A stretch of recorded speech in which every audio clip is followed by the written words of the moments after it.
हो जाता है कि कभी कभी आप फूल के पास भी पहुंच जाते हैं। कभी कभी फूल की एक झलक भी मिल जाती है, अचानक, आकस्मिक। क्योंकि फूल कोई विजाती ही नहीं है, आपका स्वभाव है, आपके बिल्कुल निकट है, किनारे किनारे है। कभी कभी छू जाता है बिना आपके, बावजूद आपके।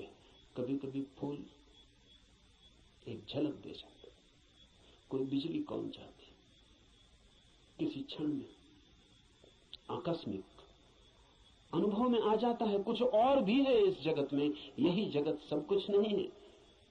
इस पथरीले जगत के बीच कुछ और भी है जो पत्थर नहीं, फूल है, जीवंत, खिला हुआ, जैसे किसी स्वप्न में देखा हो या अंधेरी रात में चमकी हो बिजली और कुछ दिखा हो और फिर खो गया हो। ऐसा कभी कभी आपके जीवन में भी हो जाता है, कवियों के जीवन में अक्सर हो जाता है,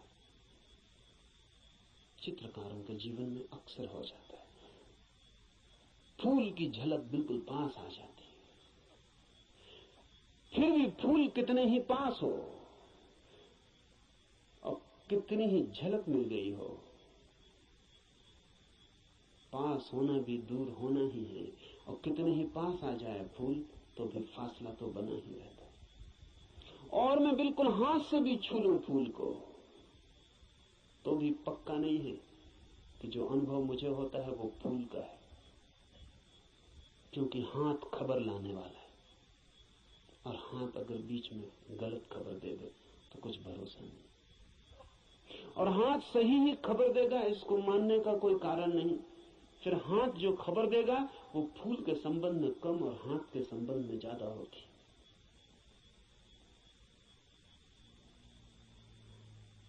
फूल ठंडा मालूम पड़ता है, जरूरी नहीं कि फूल ठंडा हो सकता है हाथ गर्म हो, इसलिए फूल ठंडा मालूम पड़ता है। खबर हाथ के संबंध में, क्योंकि खबर जब भी किसी माध्यम से आती तो सापेक्ष होती है, पक्का नहीं हुआ जा सकता।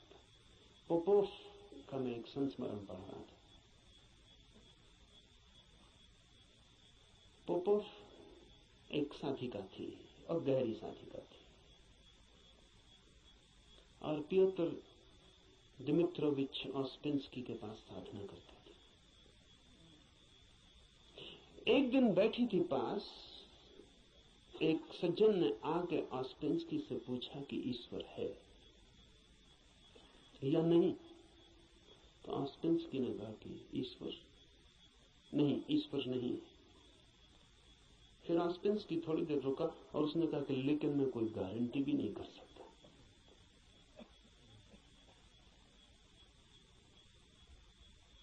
क्योंकि जो भी मैं जानता हूं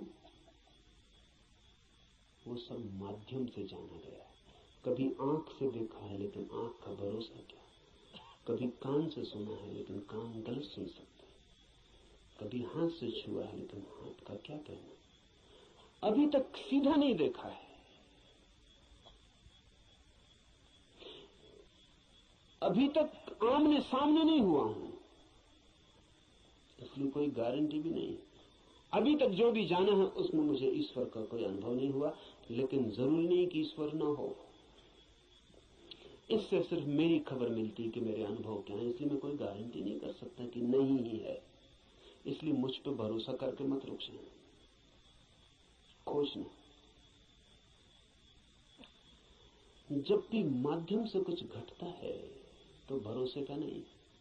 अगर फूल के बिल्कुल पास भी पहुंच जाएं तो भी आंख देखती है, हाथ छूते हैं, सुगंध नाक में आती है, ये भी दूरी का अनुभव है। तो कभी कभी कोई कवि उस परम फूल के इतने पास पहुंच जाता है तो उसकी गीत में उतर आती है गूंज उसकी, लेकिन फिर भी बुद्ध नहीं है वो, महावीर नहीं है वो। महावीर कौन है, बुद्ध कौन है? बुद्ध है वो चैतन्य जो फूल ही हो गया। इतनी भी दूरी न रही कि फूल को देखा हो,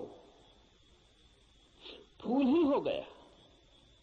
फूल होकर ही पूरी तरह जाना जा सकता है क्या है। उपनिषद के ऋषि की बात है, गीत है किसी फूल के संबंध में, उसे गुनगुनाना, मिठास है बड़ी उसमें, स्वाद है उसमें बहुत, लेकिन वो फूल नहीं है, गीत ही है। अगर प्रयास करेंगे तो कभी कभी झलक भी मिलेगी। मेरे पास लोग आते हैं, वो कहते हैं ध्यान में बड़ी झलक मिली, लेकिन फिर खो गई। अनंत प्रकाश हो गया था, फिर खो गया। आनंद ही आनंद हो गया था, लेकिन अब कहां है? अब खोजते हैं और नहीं मिलता। झलक का मतलब है पास पहुंच गए थे, झलक तो खो ही जाएगी। इसलिए ध्यान ज्यादा से ज्यादा झलक ही दे सकता है। उस पर भी मत रुक जाना कि उसी झलक को पकड़ के बार बार खोजते रहना है। ध्यान का तो मूल्य ही इतना है कि झलक मिल जाए, फिर आगे जाना है समाधि में, ताकि आप फूल ही हो जाएं।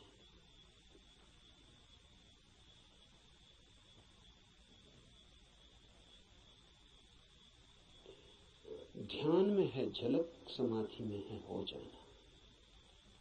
झलकों पे मत रुकना है। झलकें बड़ी प्रीतिकर,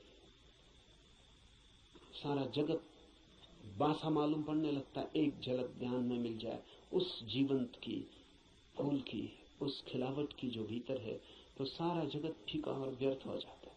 लेकिन फिर कुछ लोग झलकों को पकड़ लेते हैं और उन्हीं को दोहराने लगते हैं और सोचते हैं सब हो गया। नहीं, जब तक आप ही ना हो जाएं, ईश्वर ही जब तक आप ना हो जाएं, तब तक भरोसा मत करना कि ईश्वर है। हो सकते हैं, क्योंकि है ही। खोलना है जरा, उघाड़ना है जरा। छिपे हैं, मौजूद हैं अभी और यहीं। थोड़े से वस्त्र हैं और बड़े झीने वस्त्र हैं कि चाहें तो अभी उतार कर फेंक दें और नग्न हो जाएं और ईश्वर हो जाएं। लेकिन बड़ी पकड़ है। झीने तो हैं लेकिन पकड़ गहरी। क्यों है ये पकड़ इतनी? ये पकड़ है क्योंकि हम सोचते हैं ये वस्त्र ही हमारा होना है, यही हम है। इसके अलावा हमें कुछ और किसी अस्तित्व का पता नहीं। इस उपनिषद में इशारे होंगे उस अस्तित्व के जो वस्त्रों के पार है। और इस उपनिषद के साथ साथ हम करेंगे ध्यान ताकि मिले झलक, और आशा बांधेंगे समाधि की ताकि हम भी हो जाएं वही जिसे हुए बिना न कोई संतोष है, न कोई शांति है, न कोई सत्य है। उपनिषद शुरू होता है प्रार्थना से। प्रार्थना है समस्त जगत से।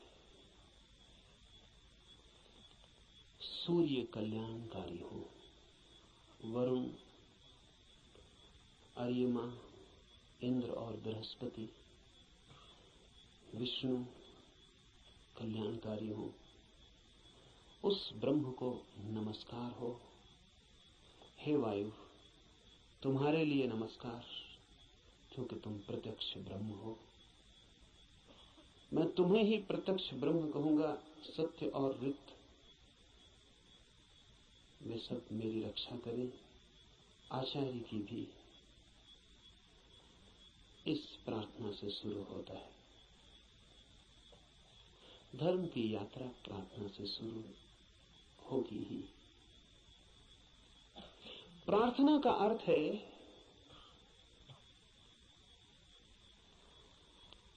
आस्था, आशा। प्रार्थना का अर्थ है इस सारे जगत के साथ हमारे जुड़े हुए होने का भाव। प्रार्थना का अर्थ है मुझ अकेले से क्या होगा। मुझ अकेले से होता तो हो गया होता। मुझ अकेले से तो क्षुद्र भी नहीं सध पाया। चाहा था धन मिल जाए, वो भी नहीं मिला। चाहा था पद मिल जाए, वो भी नहीं मिला। कैसी कैसी चाहें की थी, बड़ी छोटी थी, वे भी पूरी ना हुई। मुझ अकेले से तो संसार भी ना सधा।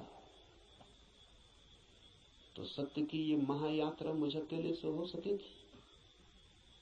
अकेले अकेले तो मैं संसार में भी हार गया हूं। सभी हारे हुए हैं संसार में। जो जीते हुए दिखाई पड़ते हैं वे भी, बस वे दूसरों को जीते हुए दिखाई पड़ते हैं। खुद तो बिल्कुल हारे हुए हैं।